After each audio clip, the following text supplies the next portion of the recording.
The infamous Ted Bundy and his heinous crimes still hold fascination for many to this day. 33 years after his execution, and more than 50 years after the start of his murderous rampages, his killings have been examined in almost minute detail, perhaps unsurprisingly, since television loves sensationalism, and that's what gets the viewers in. Examinations of Bundy's mind and mental processes have been somewhat less well documented, and suffer a little from myths and misconceptions, propagated not least by the man himself. In the book Ted Bundy, Conversations with a Killer, authors Stephen G. Michaud and Hugh Ainsworth turned over 150 hours of conversations with the murderer on death row into a fascinating examination of the mind of Bundy. Whilst at times frustrating, many insights were gained, and new information about what went on in the murderer's twisted mind came out. The authors proposed a bargain with the killer in order to gain access to him on death row. Bundy was famously evasive, enjoying the power that concealing information brought.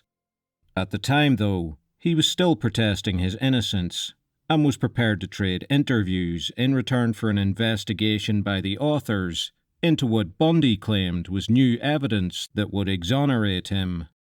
The interviews began with Ted's early years. His duplicity became immediately evident, at first claiming he had a happy childhood, before later asserting that it was terrible. He mentioned that his parents were cheap. Other than that, he reflected fondly on long nights spent alone listening to the radio and other solitary pursuits. The radio gave him a sense of eavesdropping on others. Combined with the solitude, it seemed to feed his sense of being apart from, and superior to, other people. Speaking of high school days, Bundy said he had many friends, but felt distanced from them, as if a wall existed. An avid skier for a time, he participated fully in that hobby's social life. However, he remarked that he was just playing a game and felt above those he socialized with. He didn't understand team sports and failed at them. He claimed this left him, quote, traumatized, though this seems to have been another of Bundy's many attempts to manipulate others into thinking of him as a victim. Moving into post-secondary and university life, the killer became heavily involved in local and regional political campaigns for the Republican Party, reveling in mingling with the influential, using it to build up a reputation and polish the glib personality he hid his true nature behind. That true nature revealed itself in secret. Struck by mood swings, he would spend extended periods lying around doing nothing, pretending if asked that he was busy with very important work. Bundy stated clearly that he was not depressed during this time, just detached and self-absorbed, despite a defense psychiatrist at his trial diagnosing him with bipolar disorder. The authors coaxed Ted into revealing much about his propensity for shoplifting and theft. Almost everything he owned at any one time was stolen. He would go to malls on missions of theft, not, he claimed, because he wanted possessions, but because the act of stealing thrilled him and gave him a feeling of possession and power. Bundy also addressed something of a myth that he was an expert car thief.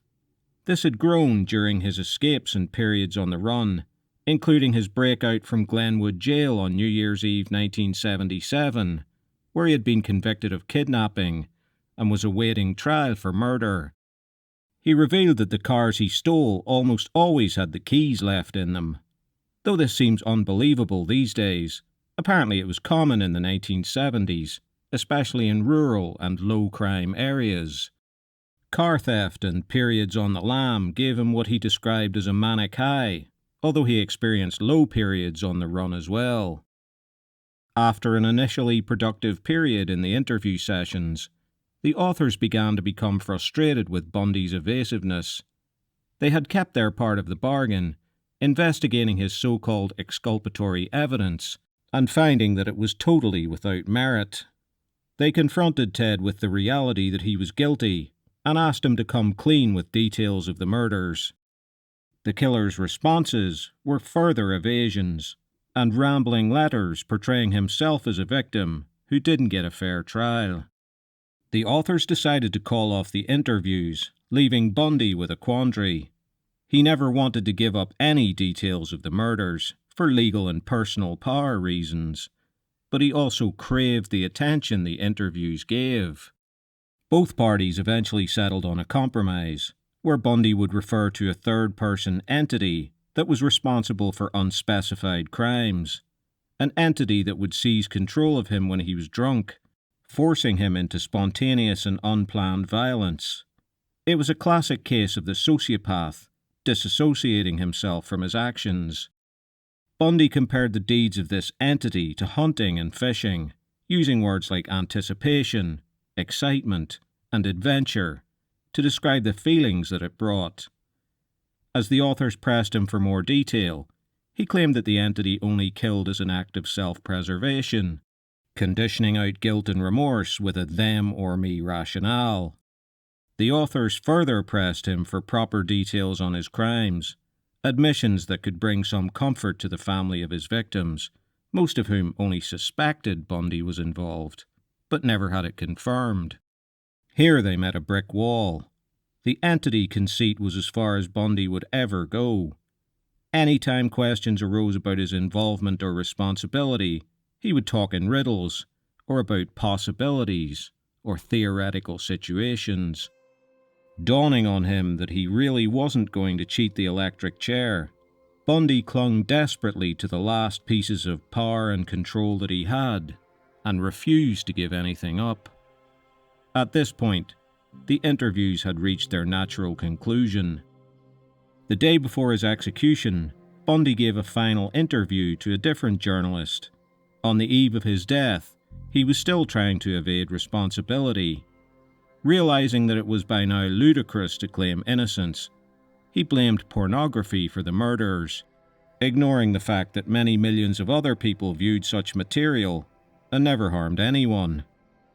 It was time for the pathetic and mean-spirited games of manipulation to end. On the 24th of January 1989, at Florida State Prison, Ted Bundy was executed. A cheering crowd had gathered outside, accompanied by a flock of media to witness the occasion. Even many of those who opposed the death penalty could not muster any sorrow that this monster no longer walked among us.